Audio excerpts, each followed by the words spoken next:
I actually got to go see The Tonight Show with Jimmy Fallon a few months ago. A friend of mine works on the show, and I don't know if you've ever been, but he asks audience questions, I guess when like the band is setting up or when between sketches just to kill time. Mm-hmm. And everybody asks him the same questions, what was it like on SNL? What your favorite guests? Blah, blah, blah.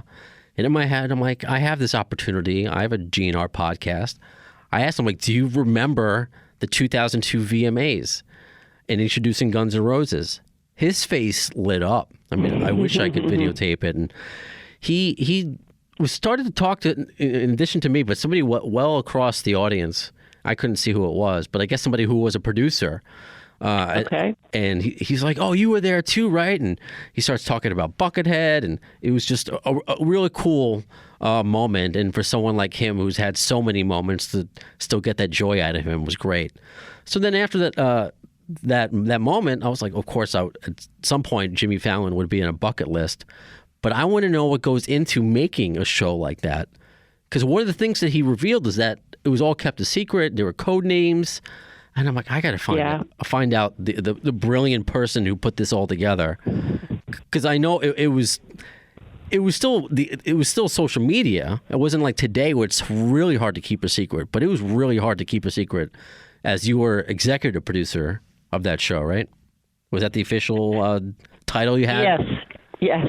I was one of the executive producers. Myself and Dave Sorelnik were the executive producers, and.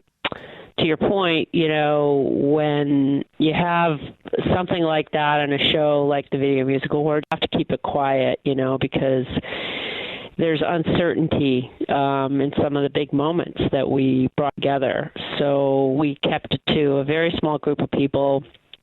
Our producer at the time was Alex Coletti, our director, who was the amazing Beth McCarthy, and, our whole kind of producing team, as well as our talent department. This was like weeks and months of conversation and negotiation to get somebody like Axl Rose and Guns N' Roses to commit to the show, So a lot of times with these big award shows, you just have to keep things under wrap. I mean, that's kind of changed. That model has changed these days because now there doesn't seem to be any surprises. But that's true. In 2002, that was, it was kind of really important for us to keep it all under wraps. It's pretty intense.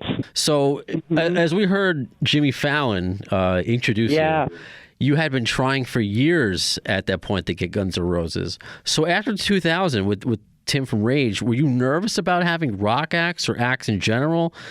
Like, did your approach change? Because Guns N' Roses at the time, nobody knew what was going on. Axl certainly had a reputation of being late or being, wild, whatever be true or not. Were you nervous at all, or is this just like? I guess what was your approach to getting Guns N' Roses? Well, listen, we didn't ever run from danger. I think we ran into danger, if that makes sense. Oh, it does. Sure. I think that our talent relations team at MTV Networks was very, very strong with labels, with management. I know our talent department, who had relationships with Guns N' Roses and their artist management, were always supportive of Guns N' Roses in anything they did. MTV News was constantly reporting about them, any sort of new music videos, whatever, we aired it. So I don't think we ever would run from danger. I think we always tried, as the producers and executive producers, we had a weekly talent meeting, and it was a small group of people that represented the Video Music Awards. You keep it small in the beginning, and then it grows. But it also included the president of the network and the head of the music department. So I don't know, 6 or 8 people, depending on the week. And as you plan the show, it's like, all right, who's going to be our big surprise this year?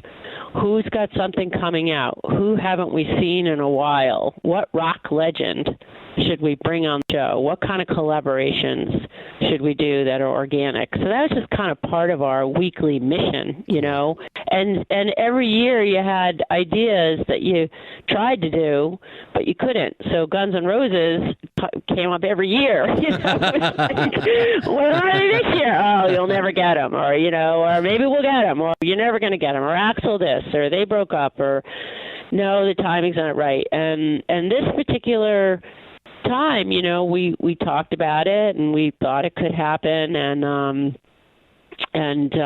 we started to plan it and creatively what would we do and what are the songs and what's it going to look like. That's where you have to start, right? You have your lighting department and your set design, and each performance has like a different look. And that's, again, I think production value of what the VMAs did and still tries to do is like we put a lot into each performance moment. And it wasn't just projection now like it is now, right? It was pyro and flames and, movement, and Radio City has those elevators, and we tried to do everything we could. And by the way, if you look at Jimmy Fallon's open on the VMAs for 2002, I think it still goes into one of the best award show opens ever. It was an awesome open. He actually sang a medley, and James Brown came out, and we had a choir, and it was incredible. Like, you got to watch it. It's hysterical. That's right. Okay. Yeah, but you talk about what are artists. I mean, Justin Timberlake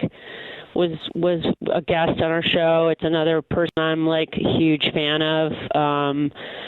P. Diddy was on the show. Eminem was on the show. I mean, that show in 2002, we had a huge amount of talent on the show, right? So you also can't let one band take over everything else.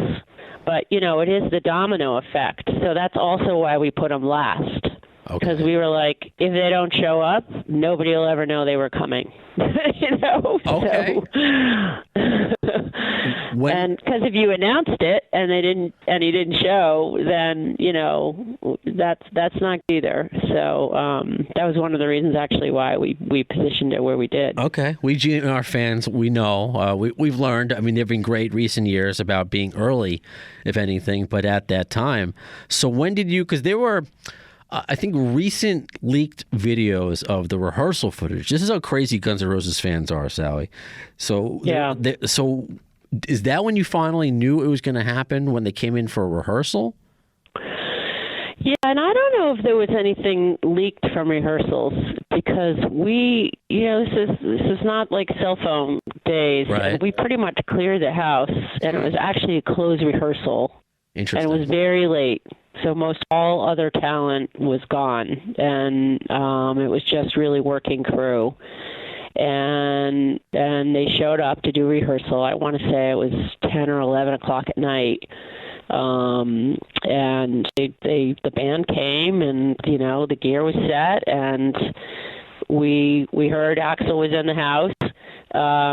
He actually had a hard time getting through security on show day, which is like a whole other story. But when he showed up, I just remember we all just let him take the stage. There wasn't a lot of direction. It was just like, let them take the stage. Let's actually have them rehearse.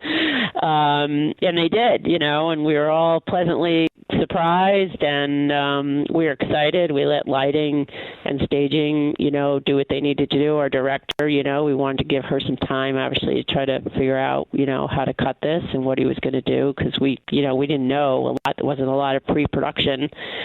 So after we got through rehearsal, I felt much better that they were actually going to show up for the day, which they did. So we had a lot of code names to what Jimmy said, and a lot of people in the show when the VMAs actually were airing, and I think we went long. Some people started to leave the venue. Oh. Did you hear that? So people started to leave because they thought the show was over. Oh man, and then Jimmy came out and made this announcement, because literally until Axl was in the building, we didn't tell Jimmy that they were coming on. Oh, so he didn't even know. He knew it could or couldn't happen. Oh, okay. He wasn't confirmed that it was definitely happening. He wasn't confirmed because he knew he would have to do an intro. We didn't rehearse the intro. We really didn't. We wing it, and that's what's great about Jimmy, because obviously he's so good at that. He can do it. And then Kurt Loder, we hurried up Kurt to get backstage because we also wanted to make sure we captured a great offstage interview to lead to the post show, which of course we did. Yeah. So, but yeah, I mean, people started to leave, and then all of a sudden Jimmy did that intro, and he starts with "Welcome to the Jungle," and everybody rushed back inside. I mean, it was an electrifying moment. It was incredible. And he did, 3 songs. We closed with this, confetti, and everybody was off their seats. I mean, it was just a really amazing performance.